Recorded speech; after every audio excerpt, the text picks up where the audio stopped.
aujourd'hui, c'est la journée mondiale de la trisomie 21. Et vous avez souhaité commencer l'émission par cette tribune qu'on pouvait lire dans les colonnes du Figaro, d'une cinquantaine de chercheurs internationaux, experts de cette anomalie génétique, et qui appellent à renforcer les moyens pour la recherche et garantir l'inclusion des personnes concernées. C'est un combat qui vous est cher, Philippe de Villiers. Oui, c'est une journée importante pour moi, vous voyez. Qui mérite une décoration intérieure. La journée de la trisomie, ça me rappelle le professeur Lejeune, qui était un ami. C'est l'homme qui a découvert, qui a détecté, qui a isolé la trisomie. Et quand le pape Jean-Paul II est venu à Paris, il est allé, son premier geste, il est allé sur la tombe, se recueillir sur la tombe du professeur Lejeune. C'est un homme éminent, et qui m'a dit, 8 jours avant sa mort, « Tenez bon sur la vie, tenez bon sur les plus petits ». Et à chaque fois que je vois un enfant trisomique, je suis ému aux larmes, parce que je me dis, mais qui s'en occupe? Et cette fondation Lejeune, présidée par un homme remarquable, qui s'appelle Jean-Marie Leméné, je voudrais qu'on les aide tous.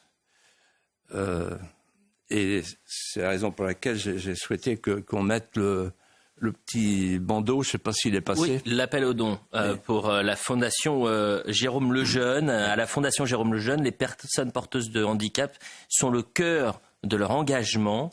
Et c'est une fondation qui cherche un traitement aussi pour mettre en échec la défiance intellectuelle. Nous soignons pour permettre aux patients de mieux vivre et nous les défendons pour leur permettre de vivre. Ouais, voilà. Une civilisation,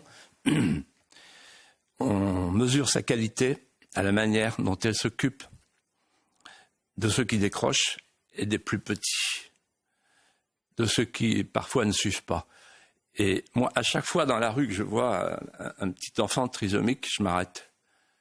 Je m'arrête en moi-même, je m'arrête pour moi-même en me disant qu'est-ce qu'on a fait pour eux.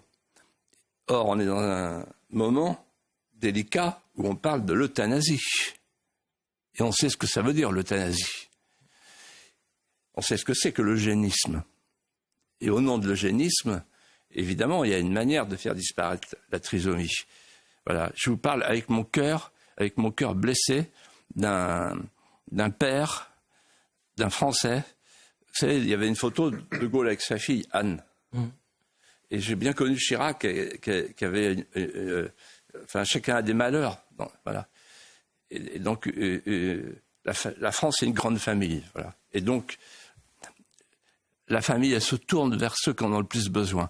Et eux, depuis le Covid, ils ont beaucoup moins d'argent, la Fondation Lejeune, alors qu'ils font un travail extraordinaire. Et il y a eu un appel de la recherche, des chercheurs, effectivement, dans le Figaro, vous l'avez souligné judicieusement, pour qu'on mette plus de moyens. Vous voyez, parce qu'un trisomique, il mourrait à 20 ans, à moins de 20 ans, il y a encore 50 ans. Aujourd'hui, il y a des trisomiques qui ont 60 ans. Et la Fondation Lejeune, elle s'occupe de 13 000 personnes. Voilà, uniquement avec des dons. 13 000 personnes qui sont les pensionnaires de la Fondation Lejeune. Et je me souviens très bien, la première fois que je suis allé voir le professeur Lejeune, à l'hôpital, Pasteur, il me reçoit et il avait sur ses genoux des petits-enfants trisomiques. Il était accablé d'enfants et il me dit « Pardon, excusez-moi, mais ce sont mes enfants ». Voilà. Et ça, j'avais trouvé ça incroyable. On avait du mal à parler parce qu'il y avait des enfants qui venaient. Voilà. Donc, bien sûr, il y a des gens qui nous regardent et qui trouveront ça ridicule, mais la grandeur d'une société, c'est l'attention aux petits. Il y a un lien entre la grandeur et la petitesse.